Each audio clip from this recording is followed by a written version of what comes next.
30শে মের পর থেকে আমরা যে দায়িত্ব নিয়েছি এবং দায়িত্ব নেওয়ার পরে প্রথমে হচ্ছে অবজার্ভ করা।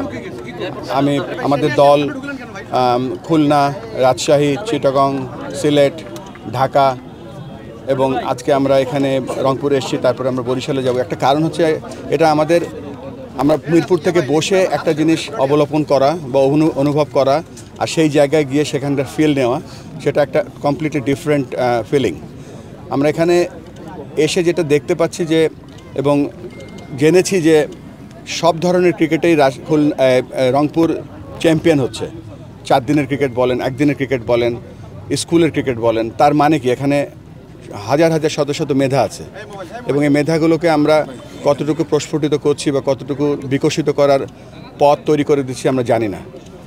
তার একটা উদাহরণ দেখলাম আজকে যেই মাঠে এসেছি। এই মাঠে আমি নিজেও একসময় ফার্স্ট ক্লাস ক্রিকেট খেলে গিয়েছি এবং আমি অত্যন্ত দুঃখিত বলবো যে আমাদের যে গ্রাউন্ডসের যে কারেন্ট কন্ডিশন দেখছি, বিশেষ করে গ্রাউন্ড ফিল্ডটা হয়তো পিচ দেখার সুযোগ হয়নি এখনও।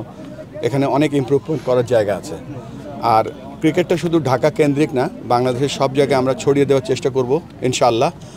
আর সাথে সাথে আমরা কিছু মানুষ তৈরি করব, যেমন ধরেন এই রংপুরে যে পিচ থাকবে, রংপুরের যে আম্পায়ার থাকবে, রংপুরের যে কোচ থাকবে, রংপুরের যে ক্রিকেট উন্নয়ন থাকবে, সম্পূর্ণ রংপুরের উপর নিয়ন্ত্রণশীল একটা ছোট্ট বাংলাদেশের ক্রিকেট বোর্ড আমরা এখানে ইনশাআল্লাহ আমরা এখানে স্থাপন করব, যার কাছে আপনাদের সমস্ত অভিযোগ, সমস্ত সাকসেস, সব কিছু, সব গল্প সেখানে আপনারা বলবেন, সেটা তারপরে আমরা তাদের থেকে শুনব।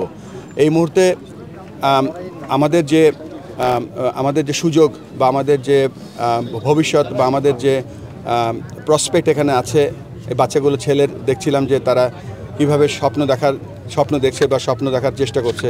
আমাদের আপাতত কাজ হবে তাদের স্বপ্নগুলোকে যেন আমরা বাস্তবায়িত করতে পারি। ক্রিকেটের যে কালচার সেটা গড়ে উঠতে না পেরে কত খেলোয়াড় যে আমরা শেষ করে দিয়েছি সেটা কখনো আমরা তাদের স্বপ্নকে শেষ করে দিয়েছি, ওই হিসাবটা আমাদের কাছে নেই। তো আমরা চাই না যে ওটা হোক। এই জন্য আমরা যেটা করব, আমরা প্রপার কোচিং, ট্রেনিং, এডুকেশন দিয়ে আমরা এখানে প্রপার কোচ তৈরি করব। সেই কোচিং থেকে আমরা ভালো শুধু কোচ তৈরি করবো না, ভালো মানুষ তৈরি করব। সেই কোচরাই ভালো ভালো ক্রিকেটার তৈরি করবে। আর যে কথা বলছেন সিলেকশনের অবশ্যই একটা ক্রাইটেরিয়া থাকতে হবে। সেই ক্রাইটেরিয়ার মাধ্যমে প্লেয়াররা সিলেক্টেড হবে।